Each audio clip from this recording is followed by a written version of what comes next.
400 hours, Andersen Air Force Base, Guam. Thick tropical clouds blanket the Pacific night, suffocating the stars. The air hangs heavy and wet, smelling of ozone and jet fuel. Inside the subterranean command center, rows of green screens hum with a low, hypnotic drone. Radar operators lean back in ergonomic chairs, nursing cold mugs of coffee, their eyes glazing over the repetitive sweep of the scanner. The only sound is the rhythmic whir of cooling fans and the distant crash of the ocean against the cliffs. A single pixel flickers on the primary display. It vanishes, then reappears, ghosting across the grid like a digital phantom. The senior operator leans forward, squinting. The screen ripples. Static washes over the clean lines of the defense grid. The anomaly multiplies. One contact becomes 50. The speaker system crackles with a high-pitched screech. The operator slams his hand on the alert button. Red strobes erupt from the ceiling, bathing the room in a bloody pulse. The klaxon screams. It tears through the silence of the bunkers and echoes across the tarmac. Doors kick open in the barracks. Pilots tumble from their bunks, boots stomping on linoleum.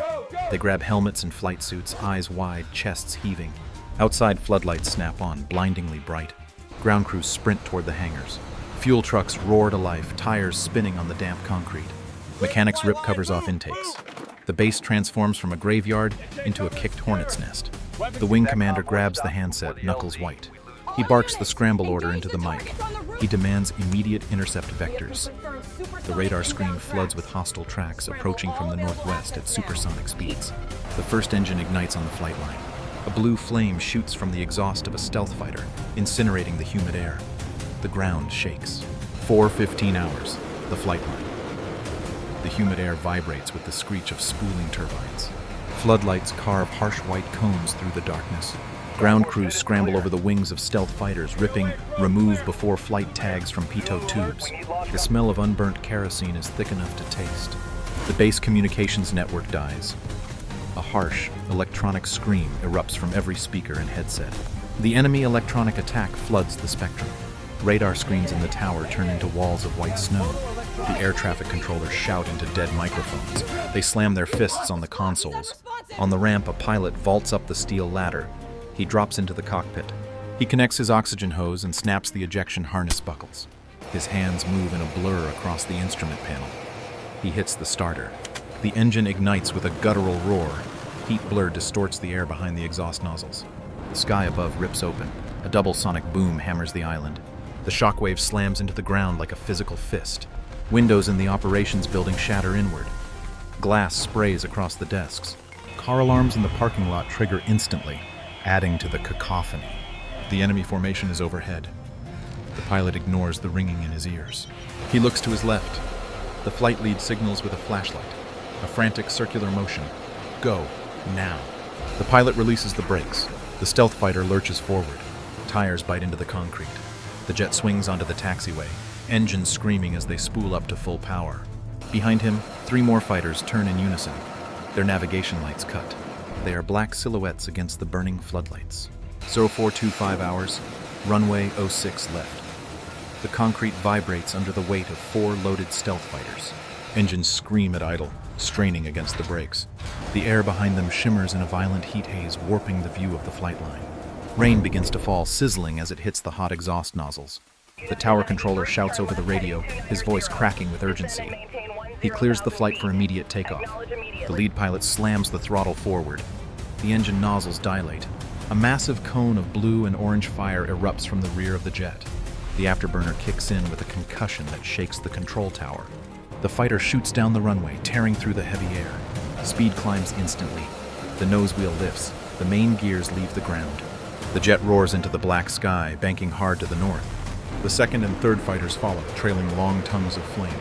They pierce the cloud layer, disappearing into the storm. On the cliffs overlooking the ocean, a sentry tracks motion. He raises his rifle. Dark, cylindrical shapes skim the water, moving faster than sound. They hug the waves, kicking up white spray. Cruise missiles. The first missile rises over the cliff edge. It ignores the runway. It flies straight into the perimeter fence. It detonates.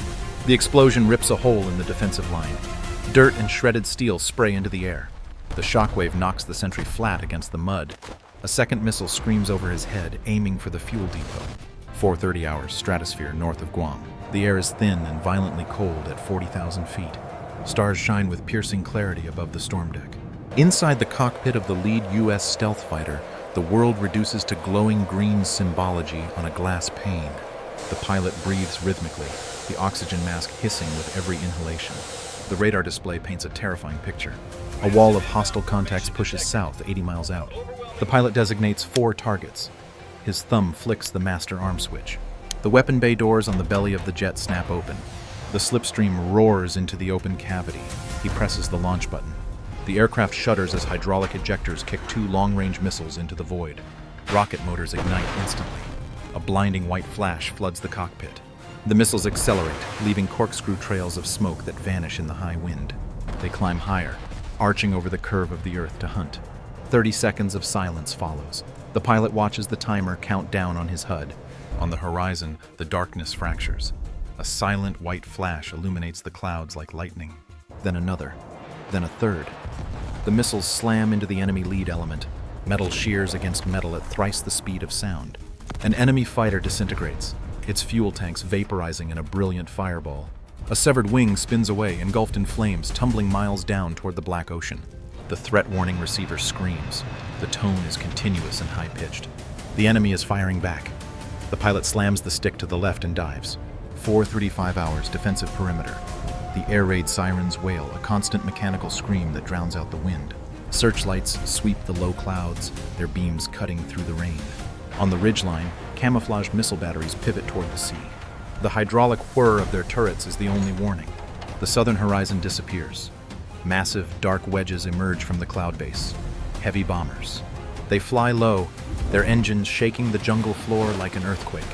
The ground defenses erupt. Rotary cannons spin up with a sound like tearing canvas. They vomit streams of red tracers into the sky. The rounds form a solid whip of fire, slashing at the incoming aircraft. The lead bomber takes a direct hit. The stream of tungsten shreds the cockpit glass. The aircraft dips its nose. It rolls violently to the right. It slams into the canopy of the jungle. A massive fireball mushrooms up, illuminating the trees in orange light. The other bombers hold their course. Their belly doors crank open. The sound of whistling air pierces the roar of combat. Gravity bombs drop free. They fall in a dark, silent clusters. A missile battery on the hill launches. A canister pops open. The rocket motor ignites, scorching the grass. The missile streaks upward, trailing white smoke. It intercepts a falling bomb mid-air. The explosion ripples outward, detonating the other bombs in the cluster. The sky turns into a blinding sheet of white phosphorus and shrapnel. Debris rains down on the bunkers, clattering against the concrete roofs like hail. 440 hours, main runway. The ground heaves as the surviving bombers release their primary payloads directly over the logistics hub. The whistle of falling ordnance drops in pitch, turning into a deafening roar. Ground crews abandon their equipment. They dive into drainage ditches and sprint for the reinforced concrete bunkers. The air pressure drops suddenly, sucking the breath from lungs just before the impact. The first stick of bombs strikes the center of the tarmac. The concrete surface liquefies. Massive geysers of dirt and pulverized stone shoot 300 feet into the air. The shockwave ripples outward, visible through the rain and smoke. It hits the main hangar. The corrugated steel walls buckle instantly. The roof collapses inward, crushing the transport aircraft parked inside. Glass windows in the control tower blow out, showering the controllers in jagged shards. A fuel truck caught in the open takes a direct hit. It vanishes. A sphere of orange fire expands outward, rolling over the parked vehicles. Burning jet fuel sprays across the ramp, sticking to everything it touches. A mechanic stumbles near the blast wall. The concussion wave catches him. It hurls him 10 feet through the air. He slams against a sandbag fortification and crumples. Blood sprays from his nose and ears. Fire crews in heavy proximity suits struggle to stand. The heat is intense enough to blister skin from 50 yards away. They drag a wounded driver from a jeep, his uniform smoking.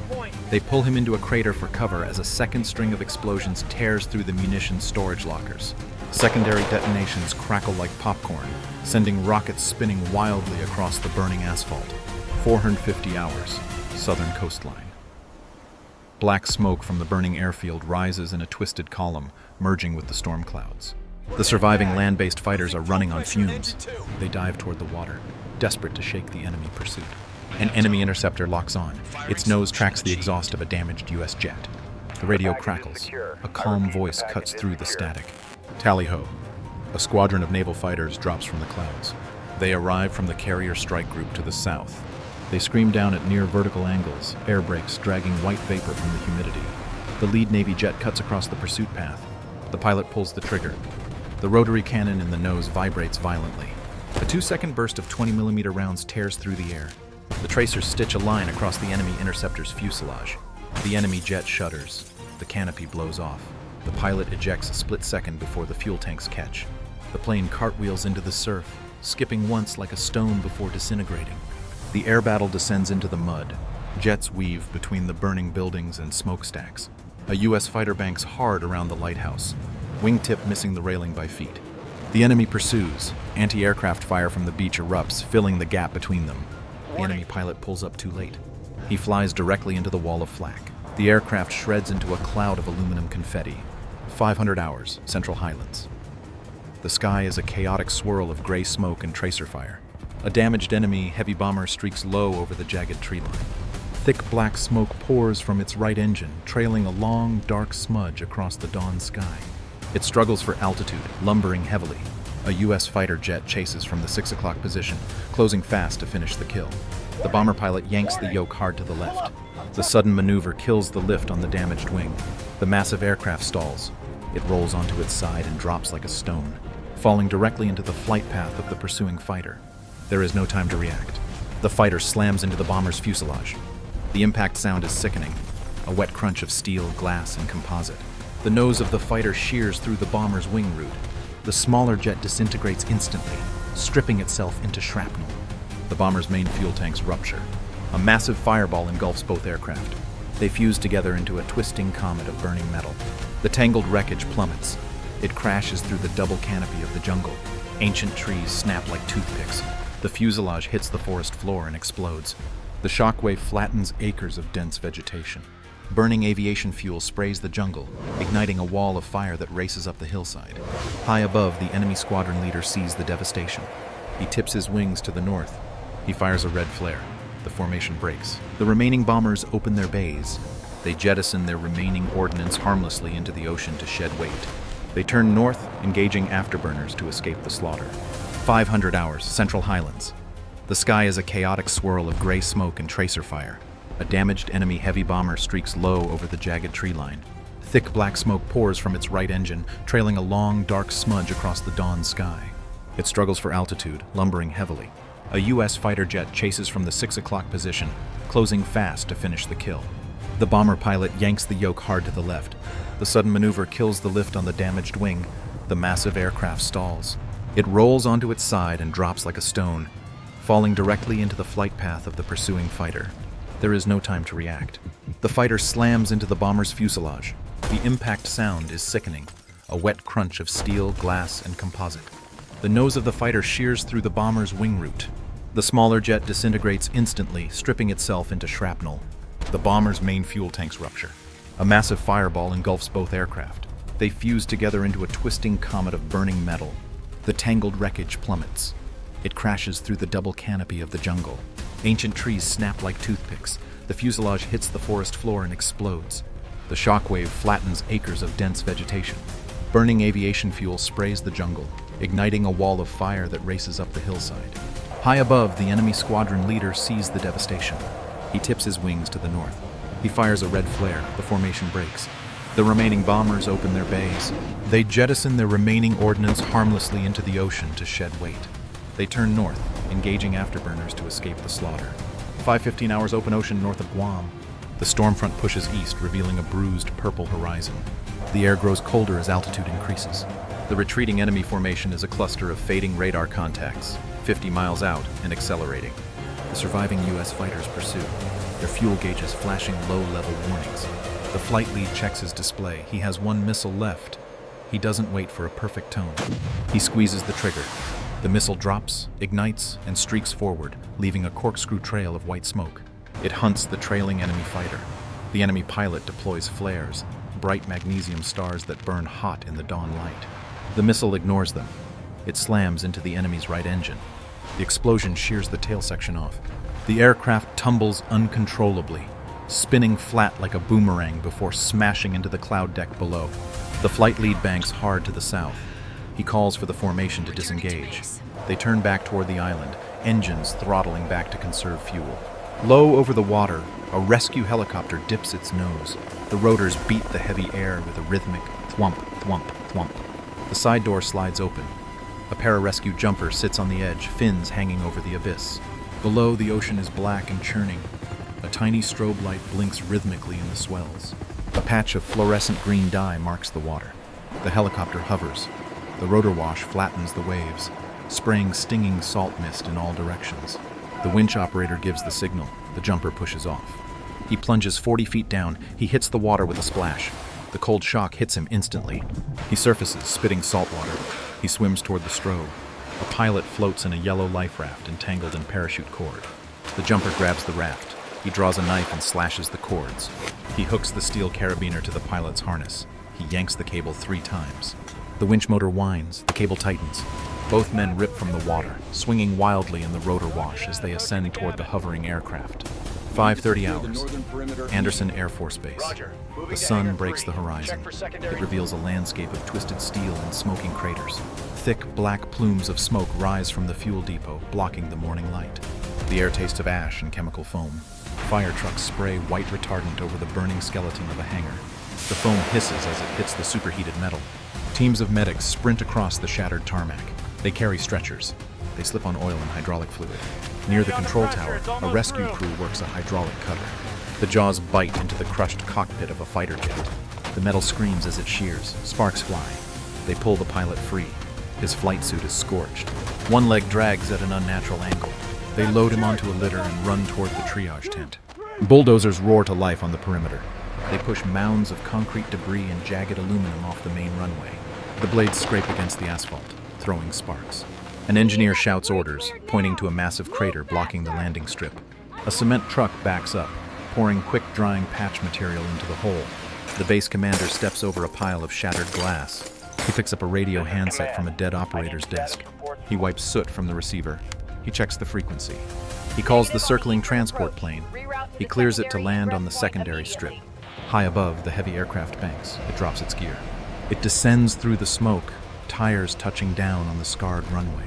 The engines reverse thrust, roaring defiantly against the silence of the morning.